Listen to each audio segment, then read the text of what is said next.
Your personal brain traits, money, pricing. That's what we're talking about on today's show. Hello, everyone. I am Janine, your hostess, and you are live with the Pricing Lady. Welcome to the show, and welcome to my guest today, Ilana Jankowitz. Hello. Did I say that right? No. Jankowitz. Nearly. Good enough. Good enough. Hello, Ilana, and my apologies. Janine, thank you for having me. It was close enough. It's Ilana Jankowitz, but it's close enough. Yeah, the J is a hard sound if you know more than one language because it has a different sound in every language, doesn't it? So, Ilana, why don't you go ahead and introduce yourself? Okay. Thank you firstly for having me here, and whoever's watching and is on the replay, we'd love to have your comments below, and if you want to, it's fantastic. So I'm Ilana. I'm based in Zurich and originally from South Africa, and I'm a mindful money coach. I help women predominantly in business with their business, getting it from a hobby to making money. So that's how Janine and I fit in together, because ultimately it's all about the money. Exactly. Well put. I couldn't have said that better. It absolutely is. I have a client of mine who says, yeah, if you're not earning a profit, you just have a hobby. So right along the same lines there. So one of the things that we spoke about before we got on this call is these traits, these personal traits that people have, and then how that plays into the topics of the brain, money, pricing, profits, and whatever. Why don't you tell us a bit about these traits? Okay, sure. We call them archetypes, and everybody has got different archetypes that show up in their money story. We all have a money story. And some of these archetypes are in the shadows, some are active. So a lot of the time, people don't even realize that they're there. Mm-hmm. For instance, there's a lot of fear or anxiety around money. Somebody doesn't necessarily walk around saying, I know I've got fear around money. It's subconscious. When we talk about subconscious, and I talk about the subconscious brain, it's explained by so many psychiatrists and psychologists that talk about the two different brains, where subconsciously you've got all these traits and we call them behaviors or patterns that you've taken on from your parents. These are not your beliefs. These are not your behaviors. You've watched your parents, and these have become what you do. You often find, and it's quite funny, because I often hear people say, oh my gosh, I sound exactly like my mother. Or I sound exactly like, something that my dad would always say. We take on their patterns. And a lot of the time, those patterns and behaviors, or as you said, traits, do not serve us. Right.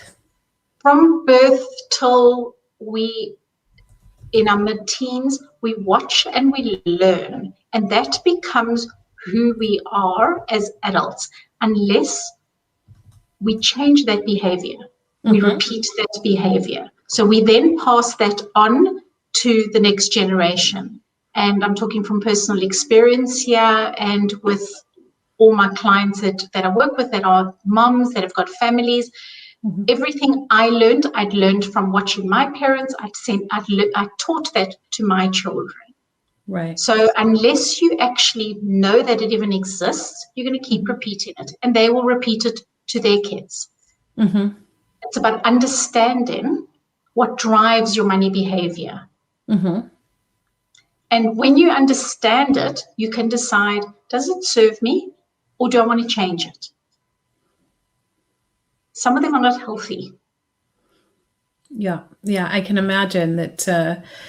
I see it, of course, all the time in, the behavior of clients, or even people who then come to me with questions who aren't necessarily clients, that, there's a lot that plays into that. So maybe you can share with us an example of what that might look like, or how can you recognize some of those behaviors?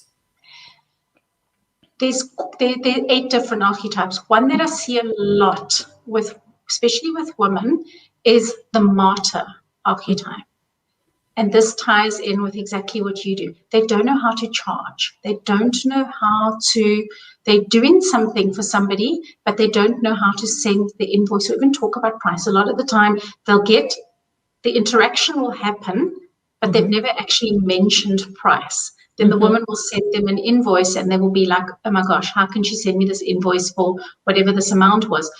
There's a fear around talking about money. Right. And a lot of women carry this, but this comes from deep-rooted issues where they feel that they're not good enough. They feel that they've got to be doing things for everybody else and not charging, keeping their prices low. I've got clients that have told me that before they started working with me, their prices have been the same for 5 years. They feel that it's high enough and they keep it at that. Why? When everything else goes up around you, would you want to keep something the same for 5 years? Nothing stays the same. Right. So the Martyr's one that I see often. The Martyr's connected to your self-worth, your self-esteem, feeling worthy, feeling I deserve. Yeah. There's something also I see, I've seen it also in men. I remember I had one client early in my years, and I asked everybody, I said, in the group, I said, complete this phrase, pricing is, and he shared later that he wrote, pricing is something I avoid. And it's exactly, in a sense, exactly what you're talking about. It'll do anything else, but, he didn't really want to have to set the prices. He hoped that people would just order it without being curious about the price or having to talk about it in any way. And so, yeah, it does show up a lot. I've seen that, and it's quite interesting because I think a lot of people know that there's something wrong there, but they can't quite put their finger on what it is. Yeah. Janine, another one is the innocent. A lot of women they know what they earn. They know how much salary they get at the end of the month, especially if they're working for a company. They know how much money they earn, but they got no idea how much money they're spending because they're doing it on plastic. They're doing it swiping. It's so easy nowadays to just swipe.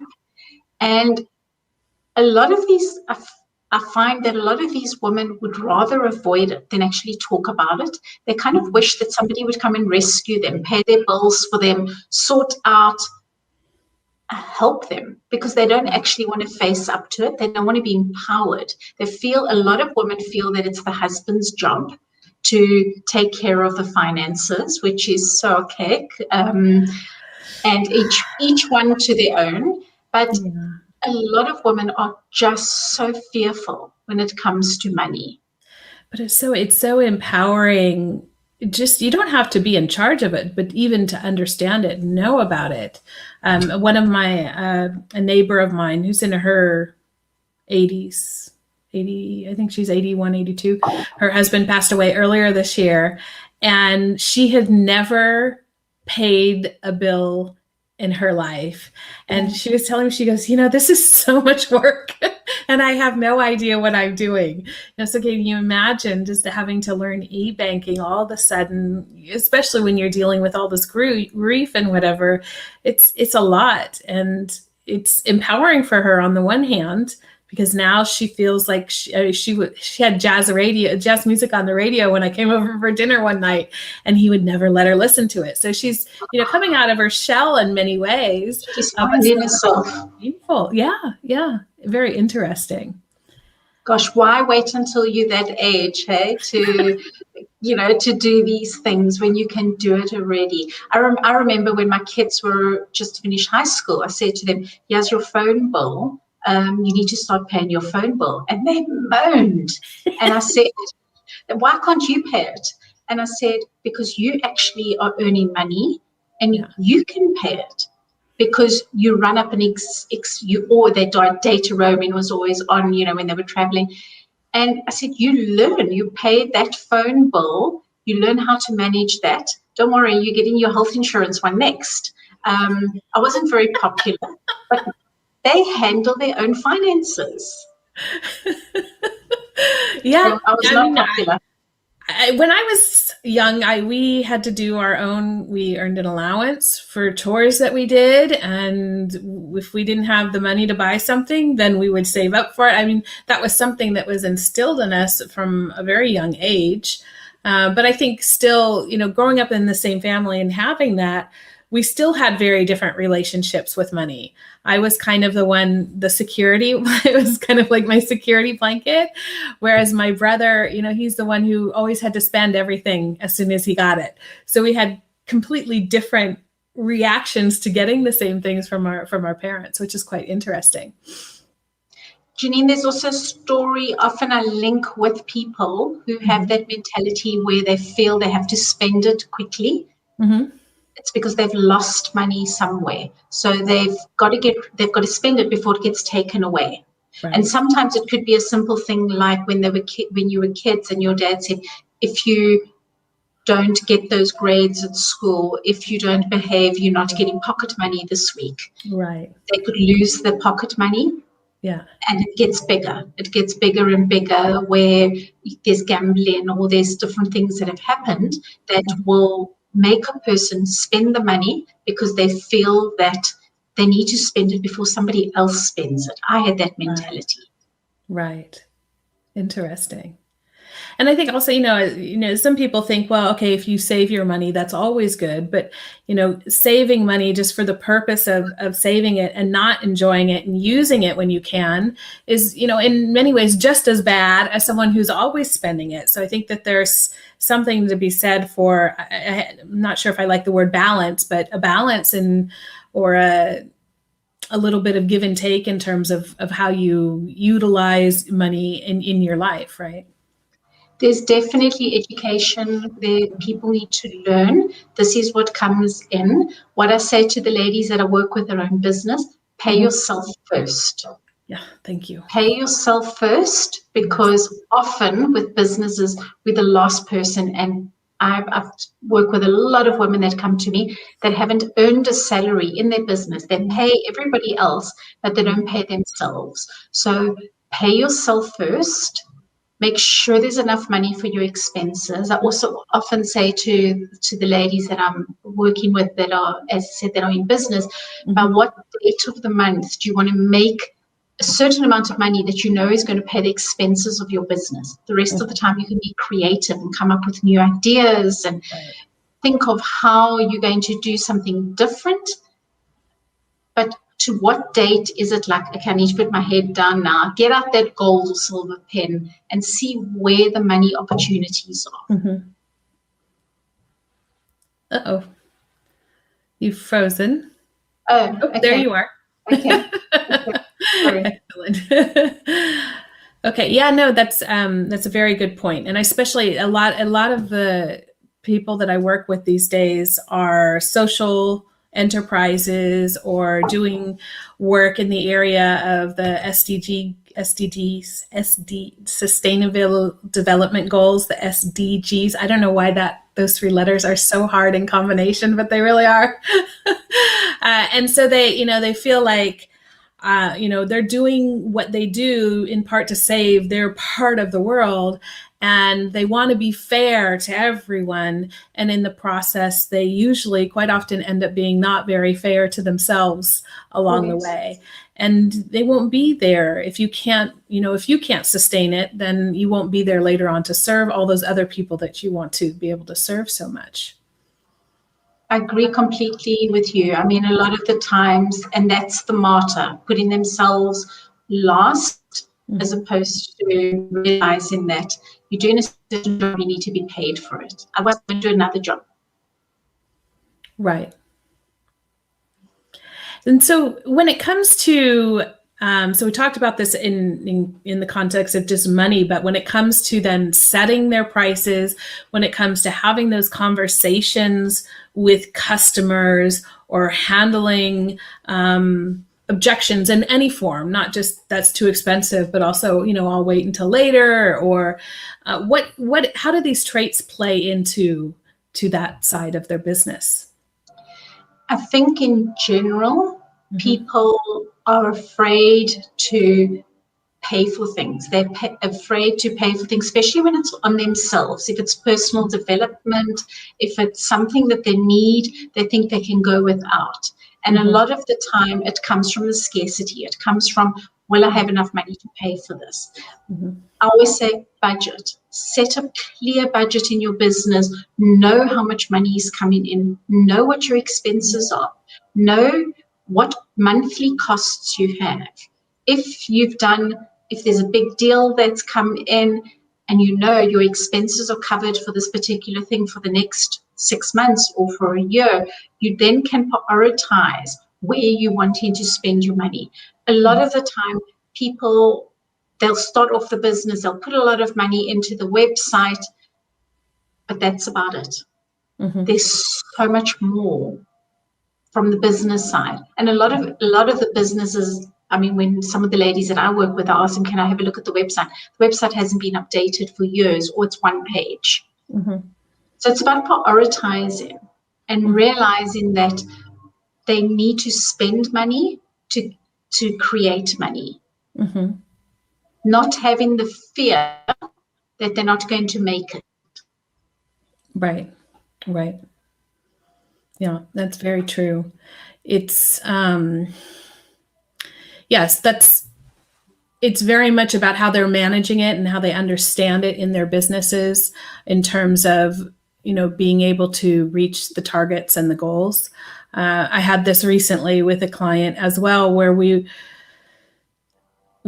there was a vision of how much money they wanted to earn and a vision of what they thought the pricing was. And then we started doing the math, and within 5 minutes, her poor little face just dropped, because she realized, okay, something has to shift here, because, one of these things has to give. And, I have to make a choice about, what I need to do differently in my business.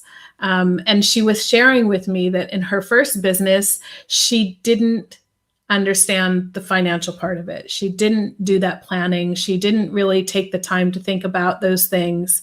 And so now she's doing it differently. And she was, disappointed to see that it wasn't quite what she wanted, but happy that she knows that now, rather than 2 or 3 years down the road when she's not earning what she wanted. A lot of the time, the reason why they can't charge or they can't put up the prices in their business is related to their to the mindset, to how they feel about money, what they've been told about money. A lot of times people have been told, and especially women, if I become successful and I make a certain amount of money, I'm not going to be there for my family. I'm not going to be there for my kids. So there's sometimes there's guilt connected to, or judged, exactly. So a lot of them I always say, the glass ceiling sort of just there. There's a lot of limiting beliefs that they have. Women don't think that they can work, be successful and have a family, or work, be successful and charge the right prices and get the results. Because of things that they've been told. I call them money myths. If you're doing well in business, you're cheating or lying or, doing something bad. Or if you're doing well, you must hide it, not let anybody know about it. Right. There's a lot of myths. Money's dirty. Money's evil. People that have money are greedy. All these type of things. So there's a lot of fear and anxiety because nobody wants to be called those things. Right. I can't have money, success, and worthiness. I have to choose. That's it. Yeah. So Ilana, this has been really interesting. What is one thing that you'd like people to remember from our conversation today? Understand your money story. Understand how you see money, what money. If I have to say to you, what emotions come up for you when you think about money, think about that emotion. If it's a negative emotion, take my quiz. If it's a positive emotion, well done. That's fantastic. Because a lot of women, when I ask them what emotions come up, they tell me not being worthy, fear, paying bills? Will they have enough? A lot of them call it more month than money. Mm-hmm. If emotions come up, money is great. It gives me opportunity to do things. It opens doors. If they've got that perspective, that mindset, it's Mm-hmm. okay. But if they've got the mindset where there is any anxiety, do something about it. Mm-hmm. You don't have to be fearful about money. Money is a tool, it's an energy. Mm-hmm. It's benevolent or malignant. No, I'm not sure which word. It's benign. It doesn't harm you, right? Yeah. It's good. It creates good. It creates opportunities, Yeah. and it can give you the lifestyle that you want. You Mm-hmm. don't have to go, you don't have to go without to impress anybody else. You can create the wealth that you want in your business Mm-hmm. when you've made peace with your mindset and your personality traits. Right, right. So, Ilana, if people would like to take your quiz or reach out to find out more about how you work with people, where shall they go? Mindfulmoneycoaching.com. Take a quiz. It's a free quiz, and if they want, I give them a free consultation afterwards. They're just going to click on the link, on the blue link to the calendar, and Mm-hmm. literally the archetypes, I explain it to them what comes up, why have they got a high ruler, or what are they controlling, why they feel the need to control, or the victim mentality. A lot of people have victim, where they're living in the past. They believe self-fulfilling prophecies. I'll never make it in this world. I'll never make money. Mm-hmm. If those things come up, let's chat. Let me try and help you to get out of it, because there's enough negative stuff in the world. Your money doesn't need to be negative. Yeah. Yeah. Okay. Very good. Yeah. So head on over to let me put that up there one more time, mindfulmoneycoaching.com, and take the quiz there and find out more about your money traits and explore how that's presenting itself in life and business. Thank you so much for being on the show with me today, Ilana. It was a real pleasure having you here. It's an absolute pleasure, and thank you. Mm-hmm. So everyone, that's our show for today. I've got one more thing for you. If you'd like to find out more about what you're doing with pricing in your business, you can head on over to JanineListon.com/pricing scorecard and download that scorecard. Have a look at what's going on with your pricing and more in your business. Thank you so much for joining us today. I wish you all the best. And as always, everyone, enjoy pricing.